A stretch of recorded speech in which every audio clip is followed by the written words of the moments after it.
এইরকম। একজন লোকের দুটি ছেলে ছিল। ছোট ছেলে বাবাকে একদিন বলল, তুমি মারা গেলে আমার যা প্রাপ্য হবে তা এখনই আমাকে দাও।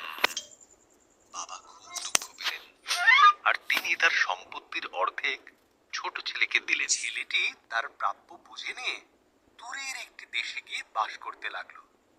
সে তার সমস্ত অর্থ নষ্ট করে ফেলল।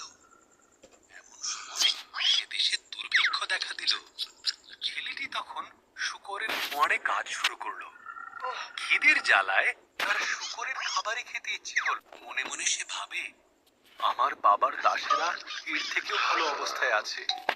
আমি বাড়ি ফিরে গিয়ে আমার সব অপরাধ স্বীকার করব আমার বাবা ও ঈশ্বরের কাছে। যদি তিনি আমাকে কোনো দাসের কাজেও নেন। এই ভেবে সে বাড়িও ফিরে এলো।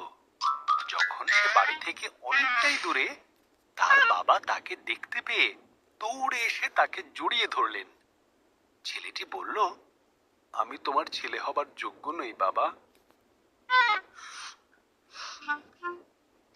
ছেলেকে বাড়িতে ফিরিয়ে এনে বাবা দাসীদের হুকুম দিলেন, সেরা পোশাক দাও, ওর আঙুলে আংটি পরাও, সবচেয়ে ভালো বাছুরটি রান্না করো। আমার ছেলে হারিয়ে গিয়েছিল আর এখন তাকে পাওয়া গেছে। ছোট ভাইয়ের ফিরে আসা নিয়ে বাবা ভোজের আয়োজন করেছেন। এ কথা শোনা মাত্র বড় ভাই খুব রাগ করল। ঠিক নয় বাবা, সে অভিযোগ করল, আমি বিশ্বাসের সঙ্গে কাজ করে কিছুই পেলাম না, আর ও তোমার সমস্ত অর্থ নষ্ট করে ফিরে আসার পরেও ওকে নিয়ে উৎসব করছো। বাবা তার উত্তরে বললেন, আমার যা কিছু আছে সবই তোমাদের। তোমার ভাই একদিন মৃত ছিল, আজ সে জীবন পেয়েছে। ও হারিয়ে গিয়েছিল, এখন ওকে খুঁজে পাওয়া গেছে। তাই এমন দিনে উৎসব না করে কি থাকা যায়?